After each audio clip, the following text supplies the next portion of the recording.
जर तुम्ही रेणुका मातेचे साधक असाल किंवा सेवक असाल तर तुमच्या साधना मार्गामध्ये तुम्ही कडक ब्रह्मचर्य व्रताचं पालन केलं पाहिजे. कारण रेणुका देवीचा साधक हा ब्रह्मचारीच हवा अशा आशयाचं एक वक्तव्य एका व्यक्तीने काही दिवसांपूर्वी इंस्टाग्रामच्या व्हिडिओद्वारे प्रदर्शित केलं. तो व्हिडिओ भरपूर व्हायरल झाला, एकामेकांना भक्तांनी शेअर केला आणि साहजिकच रेणुका मातेचं माझं माहूरचं मुख्य पीठ असल्यामुळे जगदंबा देवी संस्थांमध्ये सुद्धा अनेक साधकांचे मेसेज आलेले आहे की अमक्या व्यक्तीने व्हिडिओमध्ये असं सांगितलं, परंतु आम्हाला तर पत्नी आहे किंवा आम्ही संसारी आहोत, मग आम्ही रेणुका मातेची साधना करू शकतो की नाही, आम्हाला भीती वाटत आहे. तर हा मुद्दा या ठिकाणी आज आपण क्लिअर करूया. मुळामध्ये बघा, रेणुका मातेची साधना करण्यासाठी ब्रह्मचर्य व्रतच हवे हा सिद्धांत किंवा हा जे वक्तव्य आहे याला मी सपशेलपणे नाकारतो. त्याची काही प्रमुख कारणं. स्वतः रेणुका मातेचे पती जमदग्नी ऋषी होते आणि 5 मुलं एकूण रेणुका मातेला झाली होती. वासू, विश्ववासू, बृहदकन्व, बृहदभानू आणि रामभद्र अर्थातच परशुराम. तर रेणुका मातेने स्वतः संसार केलेला आहे. जमदग्नीसोबत ती सती गेलेली आहे. पतिव्रत धर्माचं पालन करून, संसार धर्माचं पालन करूनच सती गेलेली आहे. पुढच्या काळामध्ये जर आपण रेणुका मातेच्या भक्तांची यादी बघितली तर संत श्रेष्ठ विष्णुदास महाराज, ज्यांना माहूर गडावरती त्यांच्या आश्रमामध्ये साक्षात रेणुका भगवतीने दर्शन दिलं, त्यांनी रेणुका मातेचं चित्र स्वतःच्या हाताने रेखाटलं. त्यांनासुद्धा पत्नी होती. दोघेही पती पत्नी आश्रमामध्ये राहत होते. ज्या वेळेला विष्णुदासांच्या पत्नीचा अंतसमय आला आणि त्या मृत्यूलोकी पोहोचल्या तेव्हा विष्णुदासांनी पती पत्नीवरती एक अभंगसुद्धा तयार केला होता, ज्यामध्ये सोंगट्याच्या डावाची गोटी फुटली रे या पद्धतीचं लिखाण त्यांच्या आपल्याला अभंगामध्ये आढळतं. याबरोबरच रेणुका मातेचे आत्तापर्यंत अनेकाविध जेवढे काही भक्त झाले असतील, ज्यामध्ये श्री तानाजी देशमुख आहे, ज्यामध्ये सोनईचे अण्णा महाराज आहे, ज्यामध्ये संत कवी विष्णुदास आहे, ज्यामध्ये अनेक थोर विभूती आहे, या सर्वांना पती पत्नी होती, त्यांना संसार होता, त्यांना मुलं बाळं झाली. त्यामुळे अगदी जर आपण असा सिद्धांत मांडायचा झाला की ब्रह्मचारी माणसाकडेच देव येतो, इतरांकडे जात नाही, तर या सिद्धांतानुसार मग 99.99% लोकांना भक्तिमार्गच सोडून द्यावा लागेल. नामसाधना ही सर्वश्रेष्ठ साधना आहे.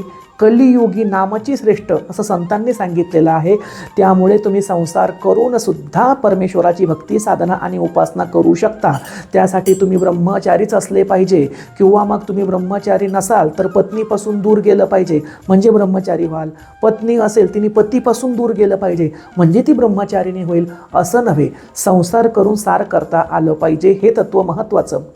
आपले जेवढे संत वारकरी संप्रदायाची परंपरा आहे तर संत ज्ञानेश्वर महाराज वगळता अनेक संतांना पत्नी होती. ते सहपती पत्नी मिळून त्या ठिकाणी पांडुरंगाची सेवा अर्चना करायचे. संत नामदेव महाराजांच्या हातून पांडुरंगाने खीर चाखलेली आहे, प्रत्यक्ष त्यांच्यासोबत संवाद साधलेला आहे. नामदेवाच्या कीर्तनामध्ये पांडुरंग नाचलेला आहे. नामदेव महाराजांना सुद्धा पत्नी होतीच की. त्यामुळे जर आपण असं म्हटलं की ब्रह्मचर्य व्रत प्राप्त केल्याशिवाय देवीची किंवा देवाची साधना होत नाही, तर आपण शिवलीला अमृत ग्रंथाचा 11वा अध्याय बघूया, ज्याला रुद्र अध्याय असं सुद्धा म्हणतात, ज्यामध्ये वेश्या असणाऱ्या महानंदेच्या घरी भगवान शंकर स्वतः सौदागराचं रूप घेऊन भिक्षा मागायला जातात आणि तिच्यावरती प्रसन्न होतात.